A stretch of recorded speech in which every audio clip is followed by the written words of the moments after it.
नमस्कार, मैं हूं ज्योति प्रकाश रंगा और आप देख रहे हैं न्यूज बीकानेर। आइए डाल लेते हैं एक नजर दिन भर की खास खबरों। अपनी 5 सूत्री मांगों को लेकर लूण करंसल के किसानों ने जयपुर रोड स्थित मुख्य अभियंता के कार्यालय के बाहर नारेबाजी कर धरने पर बैठे। राजकीय डूंगर महाविद्यालय में संभाग स्तरीय काव्य पाठ का हुआ आयोजन।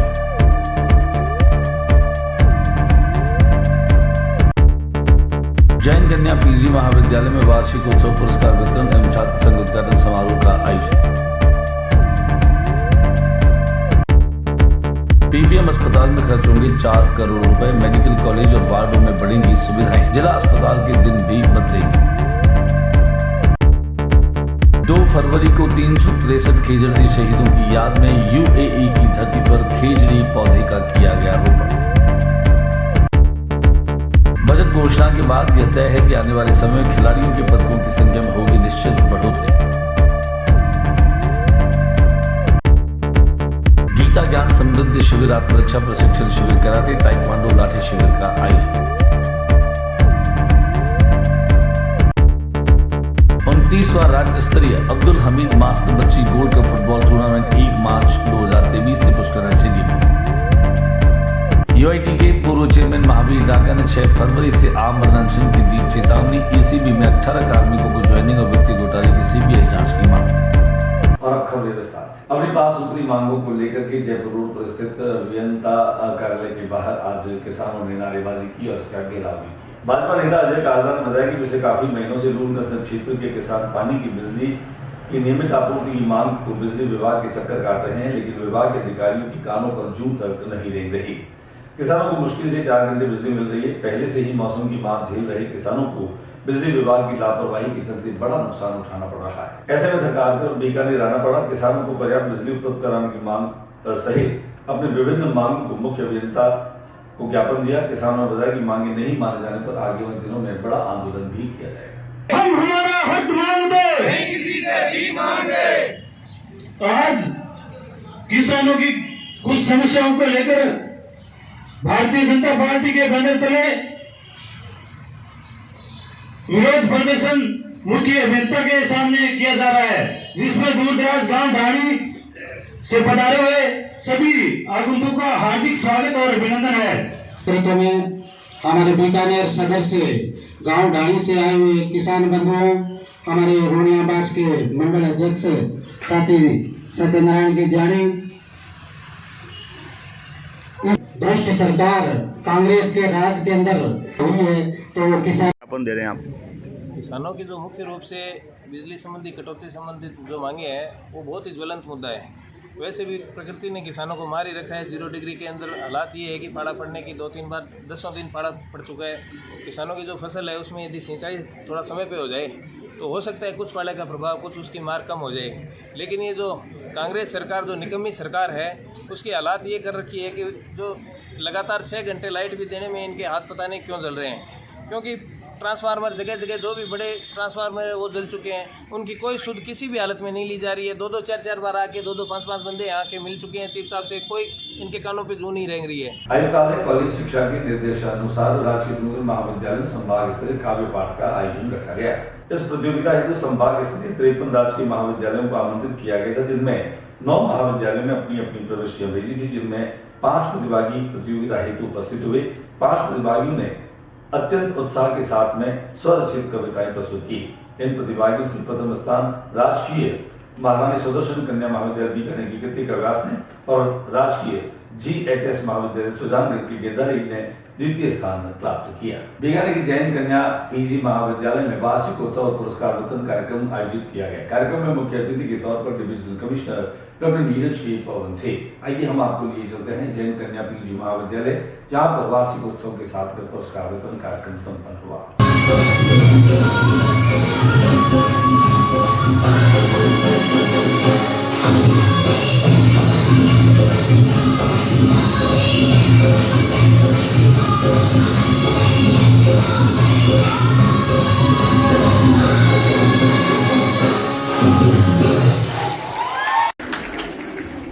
मैंने थोड़ा सा समाज पर ही टाया कर तो कलंक कमेटी के खुद भी में खाने में रात के पैरने में रात भी ज्यादा रखे पण ते जो 50 वर्षांनंतर व्यवस्था है। कार्यक्रम समापन के पश्चात हमने बातचीत की डिविजनल कमिश्नर डॉक्टर नीरज के पवन से। जैन पीजी कॉलेज के इस महाविद्यालय में वार्षिकोत्सव का प्रोग्राम था, जिसमें पारितोषिक वितरण भी किया गया और काफ़ी सारी सांस्कृतिक प्रस्तुतियाँ भी हुई हैं।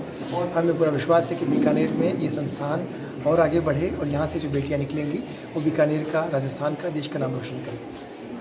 बीकानेर संभाग के सबसे बड़े अस्पताल पीबीएम में तकरीबन 4 करोड़ रुपए खर्च होंगे। इसके अलावा जिला अस्पताल के भी दिन बदलेंगे। सरदार पटेल मेडिकल कॉलेज के प्रिंसिपल डॉक्टर गुंजन सोनी ने गवर्निंग काउंसिल के दरमियान इन तमाम बातों की जानकारी दी। उन्होंने बताया कि सरदार पटेल मेडिकल कॉलेज में रिनोवेशन और रख रखाव के लिए अलग अलग कार्यों के लिए 3 करोड़ 85 लाख रुपए की वित्तीय स्वीकृति दी गई है, जिसमें चालू वित्तीय वर्ष में पीबीएम के जनाना, मर्दाना, टीबी हॉस्पिटल और जिला चिकित्सालय में मरीजों की सुविधाओं के लिए वार्डों में छत एवं शौचालयों की मरम्मत सहित अन्य नवीनीकरण कार्य कराए जाएंगे। शिक्षा मंत्री डॉक्टर बीटी कल्ला ने बताया कि मुख्यमंत्री ने बीकानेर के सरदार पटेल मेडिकल कॉलेज के तहत पीबीएम एवं संबद्ध चिकित्सालय में अति आवश्यक मरम्मत कार्यों के लिए 7 करोड़ 71 लाख और 22 हजार रुपए की बजट घोषणा की थी। इनमें से वर्ष 2022-23 में 3 करोड़ 85 लाख 61 हजार रुपए की कार्य कराए जाएंगे। इसके लिए चिकित्सा शिक्षा विभाग की ओर से स्वीकृति के बाद सरदार पटेल आयुर्विज्ञान महाविद्यालय की प्रिंसिपल और नियंत्रक डॉक्टर गुंजन सोनी ने इन तमाम चीजों को जारी किया और बताया।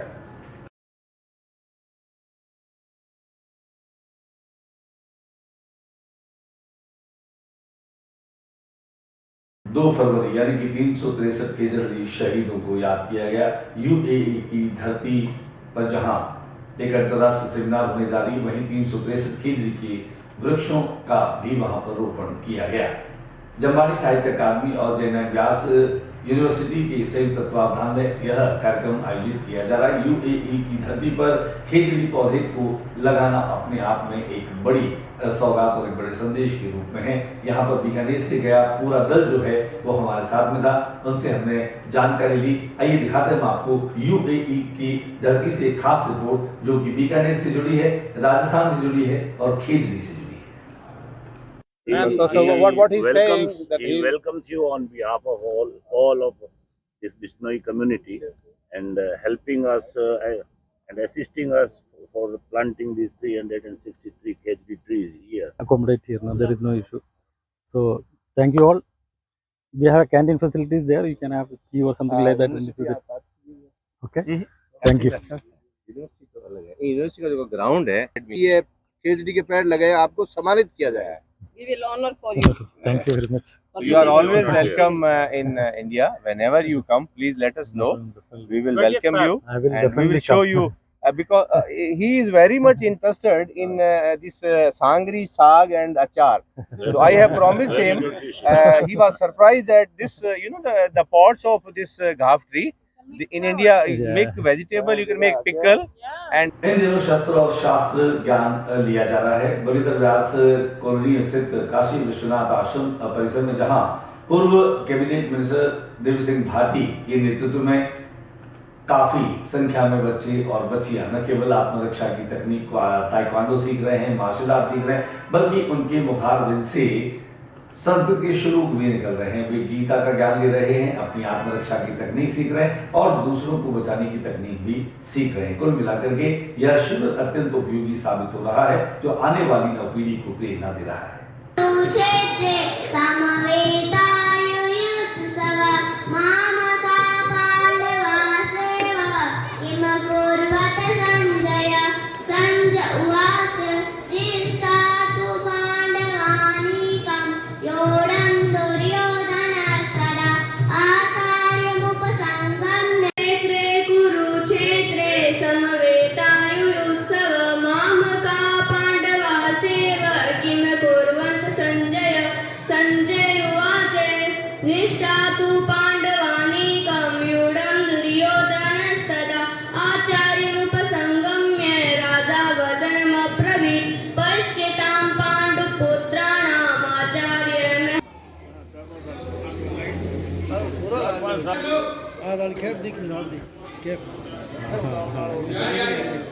बीएसएफ वाली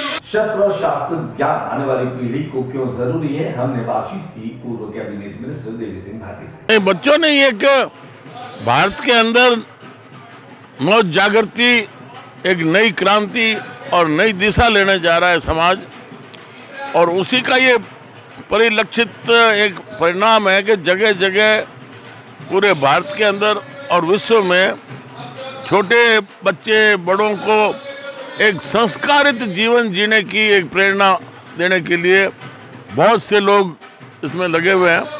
तो उसी से हमने भी एक चालू किया यहाँ बीकानेर में पुण्यानंद आश्रम में।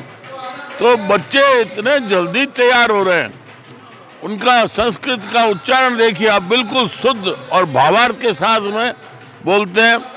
उसके साथ में अपनी आत्मरक्षा, समाज की रक्षा के लिए वो मार्शल आर्ट भी सीख रहे हैं, लाठी दंड चलाना भी सीख रहे हैं।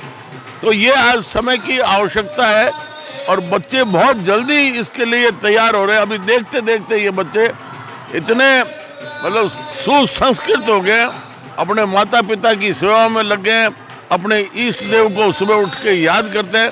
तो यही है एक समाज में बदलाव लाने का रास्ता, जिसमें वर्षों तक जो अंग्रेजों ने 29वां राज्य स्तरीय अब्दुल हमीद मास बच्ची गोल्ड कप प्रतियोगिता शुरू होने जा रहा है और पुष्कर स्टेडियम में खेले जाने वाले इस राज्य स्तर फुटबॉल टूर्नामेंट की प्रतीक्षा बीकानेर के फुटबॉल प्रेमियों को हमेशा रहती है। अब्दुल हमीद मास बच्ची गोल्ड कप का यह आयोजन अद्भुत और अनुपम और शानदार होगा। इसके लिए तैयारियां चल रही। इन दिनों पुष्कर स्टेडियम जो हरी भरी घास के साथ में नए खिलाड़ियों के लिए अभ्यास और प्रशिक्षण का केंद्र भी बना है। हमारे प्रतिनिधि ने पहले इन अभ्यास करने वाले खिलाड़ियों की वो तस्वीरें अपने कैमरे में कैद की है। आइए दिखाते हैं आपको राज्य स्तरीय प्रतियोगिता के लिए कैसे बीकानेर की मेजबान टीम तैयारी करती दिखाई दे रही है।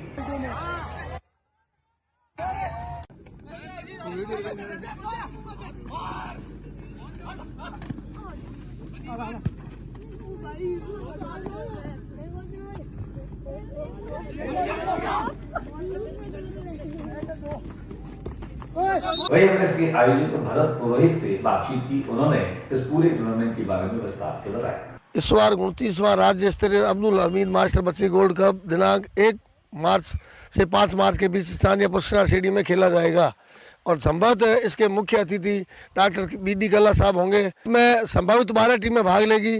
प्रतिदिन 1 मैच होगा, बीच में हम 2 मैच रखेंगे।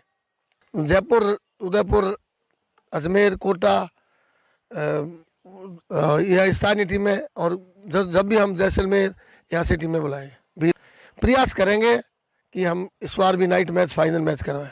इंजीनियरिंग कॉलेज बीकानेर में विवाद का साथ चोरी दामन की तरह रहा है। यहाँ पर थोड़ा समय अंतराल में कुछ न कुछ विवाद आते रहे। 18 कार्मिकों की ज्वाइनिंग और इसमें वित्तीय घोटाले को लेकर के UIT के पूर्व चेयरमैन महावीर डाका ने एक पत्रकार वार्ता रखी। पत्रकारों से मुखातिब होकर के उन्होंने पूरे आंकड़े रखे। साथ ही साथ उन्होंने कहा कि जब तक इसकी CBI जांच नहीं होगी वे 6 फरवरी से आमरण अनशन करने के लिए बैठेंगे। आइए हम आपको दिखाते हैं क्या कुछ कहा पत्रकारों से मुखातिब होकर UIT के पूर्व चेयरमैन महावीर डाका। आज के बुलेटिन में बस इतना ही। अगले बुलेटिन में नई गतिविधियों के साथ इस समय इसी चैनल पर फिर मुलाकात होगी। न्यूज रूम से ज्योति प्रकाश और रंगा को इजाजत दीजिए। नमस्कार।